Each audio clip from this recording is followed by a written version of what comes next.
Hey YouTube, my name is Gawd, and you're watching Gawd Cafe. So today we're gonna make a video on Mars in the 7th house. Mars in the 7th!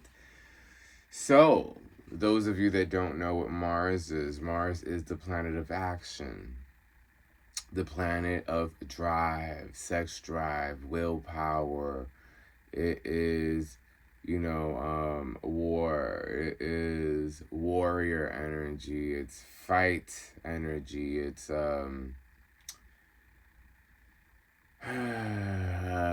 impulses. Yes, very much so. Impulses is Mars. Is ruled by the sign of Aries. It also rules Scorpio as well.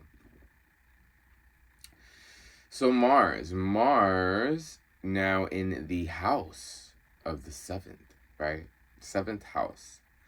House of the 7th. Why does that sound epic? House of the 7th. Okay. So the 7th house is relationships. Your overall relationships. I would even say the relationship with oneself.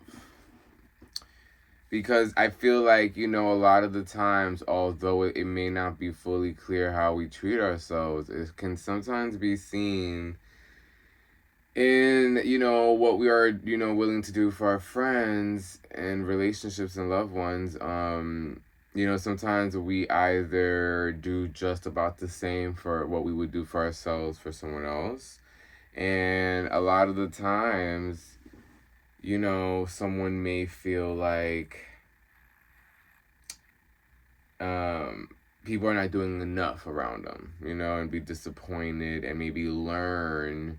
Okay, because I can see that this house may, any planet in a house is to bring lessons. So the lessons within this house could be, to learn how to move in relationships, because it's Mars. How to take action in relationships, a little better, or perhaps like depending on the sign, right? Because this is what the focus is for Mars. How does getting motivated by relationships, that's also something here. Being motivated from getting together with people, it motivates you. Maybe the unity, and maybe the one-on-one like dynamic, it ignites something in your energy. You're able to bounce off of one person really well, and to take that and to take note of that, because if that's where you take the best action, and don't deny that from yourself, because perhaps there is a job opportunity somewhere where that aligns with that sort of trait that you have, because I can see how, like, it could be detrimental in that relationships can affect whether or not you take action. So dating someone can make you really feel like shit, like not motivated to do anything, to perhaps even exist. This is definitely that placement. I can't live with them anymore. I can't live without them anymore. It's very much so this, probably in the early stages. And if still, here down the line, perhaps it's traumas surrounding relationships that you have to face now, Because to an extent, we can be the problem as a general, not this just placement, just we as people can be the problem and not see it, and vice versa. Sometimes we see that someone else is the problem and not want to see it, right? So both are right, and there's not one that happens, sometimes perhaps, by default, one doesn't just happen more than the other unless your attention is to do so and keep focused there. Sorry if I keep looking this way. I'm just like, it's my package here. Wait, if my Amazon package. Yeah, so being motivated. Okay, so you know what I can see here that would do really good for you guys? Just group projects, but perhaps, because this it's a little bit more Aquarius to have more than one person within the relationship activity. Like the unity of a group feels more Aquarian. However, being that this is the house of Libra, the 7th house.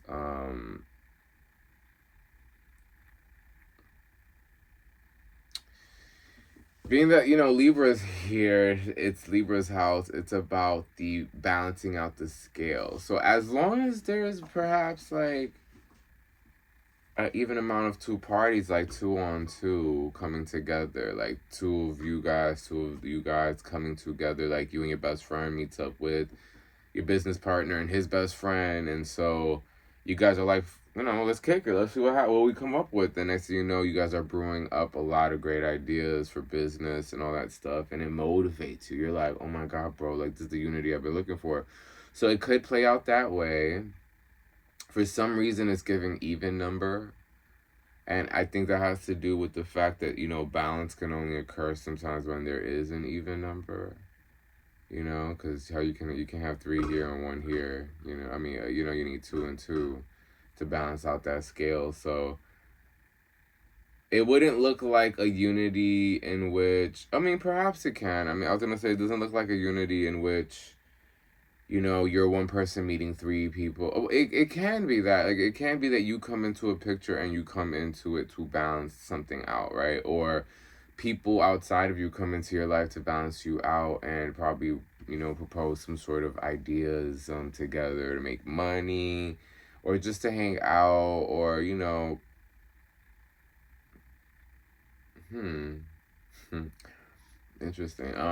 This is also a placement that can have a hard time perhaps sticking to one person. I can see being that. Not for all, but this could be a placement that it makes it a little bit more difficult. Not that it's impossible, but it makes it more difficult. The temptations are more prone to be there in this house because this is Mars. And Mars likes to roam, all right? So it likes to roam within its relationships and of different kinds, of different sorts perhaps, or maybe there's just a few people that you're like, no, these are the 2 people, or like, these are my go-tos. That does seem a little bit more Libra-like, but like I said, it depends on your sign in the house, because if you have a water sign, you're probably going to be a lot more sensitive or emotionally manipulating, because, water could play out both ways. If it's earth, this could play out a little bit more grounded, and you may have 3 steady people in rotation for a few years steadily, and then they all find out about each other, and you become this like polygamous family. If it's like Taurus, Mars in the 7th, don't know why I get that from that. Funny. Okay. If it's air Mars in this house, it's complementary if it's air and Mars into this house for communications very present within the action, because it's air on air. The house, it's an air house, but the air house, which is Libra, it's ruled by Venus, so it's at its core is going to be Venusian. So if you put someone who's Venusian and they're always Venusian in multiple relationships, well, you do the math, it's going to add up that they're probably going to have a lot more options for being so Venusian and loving and lovable, and it's just so easy to like them. And they like everyone, perhaps, they just can see, like, because it's Libra is like that. It's, Libra is the type of individual that would see a glass half full and half empty all at once, right? Just I think most of the air signs, if not just Gemini and Libra and Pisces, I feel like the duality signs of some sort that sees things 2 different ways. A lot of the time, the 2 scales, the 2 fish, the 2 faces. I almost feel like Cancer is like this, because it's like this, it's just like the feeling 2 different things. Pisces is seeing 2 different things. Gemini is intellectualizing 2 different things. What's the other one? Libra is always trying to balance out two things, you know, two different things. It's always seeing what needs to be less and more so that this could be in the middle. So that's Libra. So being that we're talking about the seventh house is Libra. Mars is always trying to balance out its environment outside of itself. And in this case, is always trying to balance out their relationships. This could be the mediator. This could be the person that's just in the middle of relationships. The person that is, you know, orchestrating, meeting up, everyone meeting up. You know, maybe the person creating the event that you guys are all going to. Maybe the promoter that you guys are friends with. So this can be seen here in this placement. Is there anything I missed with Mars in the 7th?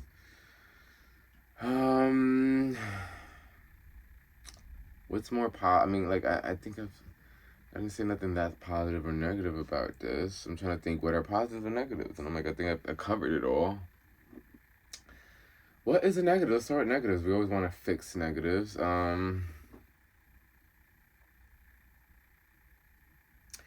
Relying on your relationships to always motivate you could be a negative, you know, because relationships motivate you so much.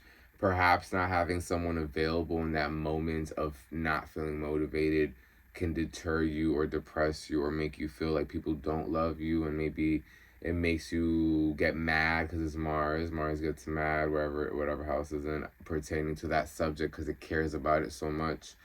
So it may frustrate you and get you mad when perhaps those that you love, you go so hard for them because you're Mars in this house. So you will go hard for them, and perhaps you get upset and hurts really deeply when someone's not there for you for that second that you call because you're willing to be there every time they call. I could see that play out here. And to understand, for you to understand better so that you don't ruin your relationships, is that not everyone can be you or go harder or fucking like tongue twisting, or go as hard as you can. Tongue can't work sometimes. Okay, yeah. So, you know, sometimes that is the case. Yeah, I swear that's bad. Like evil spirits trying to stop the information from coming out, because why would that, like, how does that happen? Like, I just, and it's always when it is like, and when I'm in the gist of it, you know, it's like something's like, let's stop his tongue. It's the weirdest thing. Like, spiritual attacks are very minor, but they're here, guys, and let's pay attention to them, because, you know, it's stuff that like that we just can't just ignore. We have to kind of be like, and what's that? What does that? And let's assess everything spiritually. Like, you don't have to be this overly spiritual person, but if you're on this channel, you probably are, or you're trying to be, or trying to understand it more. And, you know, sometimes just paying attention to the nuances could really show you so much information about how the universe works, operates, and what's around us at all times. You know what I mean? Anyway, what else about Mars in the 7th? I mean, I think that pretty much wraps it up, guys. I think that I covered pretty much everything. Okay, like, what's a hyper positive? I mean, the fact that you can ignite your whole cabinet of friends to be happy, you know, like, that's something that's powerful to have and to be able to give to others.